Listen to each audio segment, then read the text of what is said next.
Well, it's Melbourne Cup Day today, and to my surprise, that was a public holiday in the ACT, so I managed to get a day off work.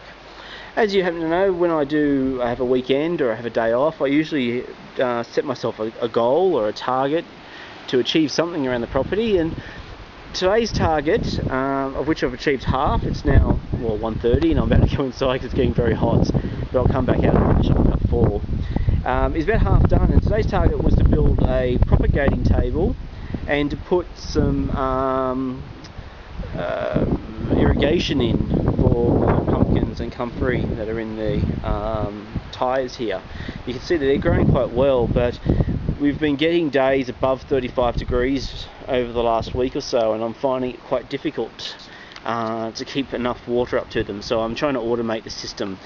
These tyres warm up and they get really lovely warm root system, and you can see that they absolutely love it. And the comfrey, I mean, that is 3 weeks of growth from a comfrey. It was nothing there 3 weeks ago, so they're really loving it in these tyres, and if I can get a little bit more water to them, they'll do even better.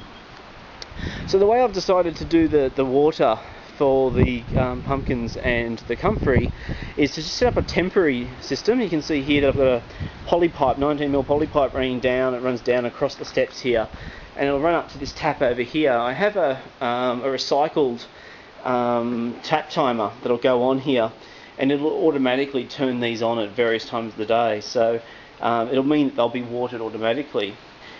What will happen is the water will run out and it will go to each of the tyres. Now what I've done in each tyre is, you can see this one here that actually has been finished and completed. It has a little 13mm pipe running up from the main pipe, from the feeder pipe, up and in, and it drops down into the tyre.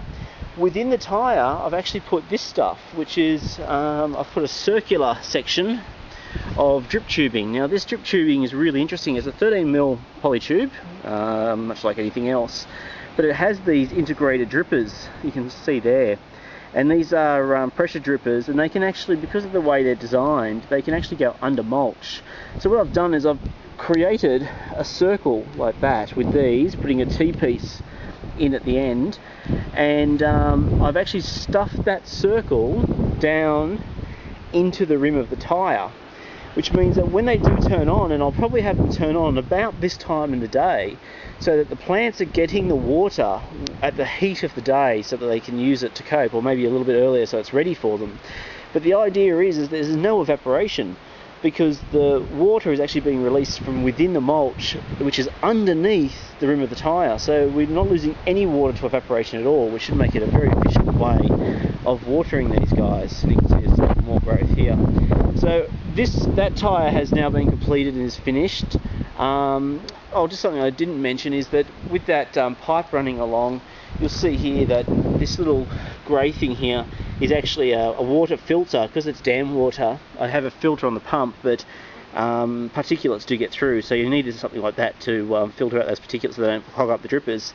And that's actually a pressure regulator as well, so on that side of the pipe is high pressure, this side is low pressure. I need to, when I come out again later this afternoon when it cools down a bit, do this one. Hasn't been done at all yet. This one has had its ring inserted, but it hasn't been tidied off with against the pipe, and that one has to be done entirely. But I basically started that because I needed to go into town to get a few things to finish the job behind it, and so I was working on those while I was waiting for the time to pass to go into town. However, this is the piece de resistance for today, and that's my propagation table. Basically, the way I've built this is I've used a plastic table, which I got from a hardware store. It's just a cheap plastic table. I've got a few of these. They're really handy, really good for when you're working around the property. You can carry them around very easily, got fold up legs, all that sort of stuff. And what I've done is I've put onto this table this sort of mechanism. Basically, I've used treated pine timber, which hopefully will give me a few years, and I've left little gaps in there so that water will come off. But in between this layer and this layer is a layer of galvanised wire mesh, and there's a few little pieces of timber in there to support it in the middle. And the idea is that my punnets and trays will sit on that wire mesh, and when they're watered, which they'll be automatically watered from this system across the top here with it'll have little sprayers in it. It'll water them automatically and keep them nice and moist, which is fantastic. And the water will easily flow through, and they won't be sitting in water. So that's the idea of this sort of thing around the top. The water will then flow out here. It'll fall onto the ground here, where hopefully this particular tyre of Jack Pumpkin and Comfrey will have some roots down to take advantage of that. This is actually a temporary location for it. I actually have a permanent propagation area sort of designated on the plan, but I haven't got time at the moment to get around to set the permanent propagation area up, so I want to set something up very, very temporarily so I can get the ball rolling, so to speak. You'll see here that I've used star pickets and some galvanised wire with turnbuckles to create the supports for the sprayers. And then at the top here, this top wire is put in there because what I'm going to plan on doing, I actually forgot to pick them up when I was in town. I need to get another couple of star pickets, one here and one at the other end, and they'll be lower, about 2 feet lower than this star picket.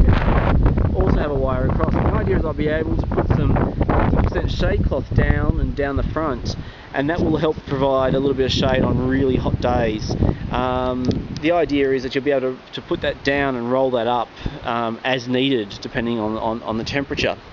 So yeah, that's today's main effort, and it'll be up and running by this evening. By the time dinner time comes around, this will be up and running. I have a few plants over in the little house there in the spa room, which I've been trying to get propagated as tree lucerne and pigeon pea in there, which I've had limited success with because the temperature's changing so much. I've had a lot of issues trying to keep them moist enough. So I've got about 50% growth. So I'll probably bring those out, put them on here, and get this going so that they'll be watered when I'm not around through the day, and that way I'll be able to get some plant growth happening. So yeah, this is today's job.